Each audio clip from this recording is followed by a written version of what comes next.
જય શ્રી કૃષ્ણ. 15મા અધ્યાયનું મહાત્મ્ય ફળ. શંકર ભગવાન પાર્વતીજીને અને વિષ્ણુ ભગવાન શ્રી લક્ષ્મીજીને કહે છે કે હવે તમે આત્માનો ઉદ્ધાર કરી સદ્ગતિ અપાવનારા ગીતાજીના 15મા અધ્યાયનું મહાત્મ્ય ફળ વિશે સાંભળો. મહાત્મ્યની કથા. પૂર્વકાળે ગોવડા દેશમાં ધ્રુસિંહ નામનો એક મહાપરાક્રમી રાજા રાજ કરતો હતો. તેનો મંત્રી ઈર્ષાળુ સ્વભાવનો હતો. રાજાને સ્વર્ગ સમાન સુખ વૈભવ ભોગવતો જોઈ તેને વિચાર કર્યો કે જો હું રાજકુમારો સહિત રાજાને મારી નાખું અને ખુદ રાજા બની જાઉં તો મને પણ વૈભવ ભોગવવા મળે. પછી તો મંત્રી રાત દિવસ રાજાને મારી નાખવાના જ વિચાર કરવા લાગ્યો. એક અંધારી રાતે મંત્રી રાજાને મારી નાખવા માટે મહેલ તરફ જઈ રહ્યો હતો ત્યારે અંધારામાં તેનો પગ એક સાપ પર પડ્યો. સાપે દંશ દેતા તત્કાળ મંત્રી મૃત્યુ પામ્યો. બીજા જન્મે આ મંત્રી સિંહ દેશમાં ઘોડા રૂપે જન્મ્યો. તે ગુણોમાં અશ્વરાજ ઉચ્ચશ્રવા સમાન મહાતેજસ્વી હતો. જોગાનો જોગ તે ઘોડાને નૃસિંહ રાજાએ એક સોદાગર પાસેથી મોં માંગી કિંમત આપી ખરીદી લીધો. એક દિવસ રાજા તે ઘોડા પર બેસીને શિકાર કરવા જંગલ ગયા. શિકારની શોધમાં મધ્યાહન થઈ ગયું.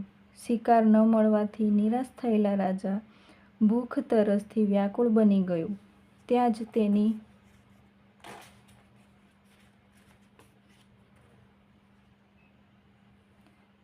નજર એક ઋષિના આશ્રમ પર પડી.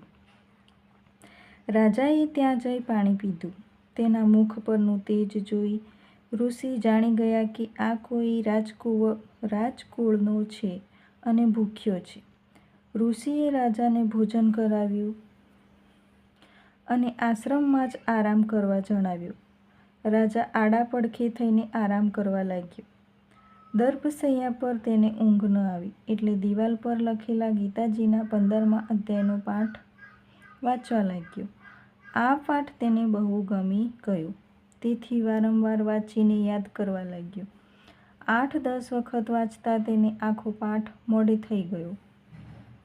સાંજ પડતા રાજાએ પોતાના નગર ભણી પાછા જવાની તૈયારી કરી, પરંતુ તેને ઘોડો ઘાસ ખાતો હતો. તેથી તે ઘોડાને પંપાળતો ગીતાજીના 15મા અધ્યાયનો પાઠ કરવા લાગ્યો. પાઠ પૂર્ણ થતાં જ ઘોડાનું મૃત્યુ થયું. રાજાને ઘણી નવાઈ લાગી. તેણે આ વિશે ઋષિને પૂછ્યું તો ઋષિએ જણાવ્યું કે હે રાજન, આ ઘોડો ગયા જન્મે તારો મંત્રી હતો. તે તને પુત્રો સહિત મારી નાખીને તારું રાજ છીનવી લેવા ઈચ્છતો હતો. આ પાપથી તેનું અકાળે મૃત્યુ થયું અને આ જન્મે ઘોડા રૂપે મળ્યો. આપના મુખેથી અનાયાસે ગીતાના 15મા અધ્યાયનો પાઠ સાંભળતા જ પશુઓમાંથી મુક્ત થઈને સ્વર્ગલોકમાં ગયો. આ અદ્ભુત કથન સાંભળીને વિસ્મિત થયેલા રાજા નૃસિંહ મહેલે પાછો ફર્યો.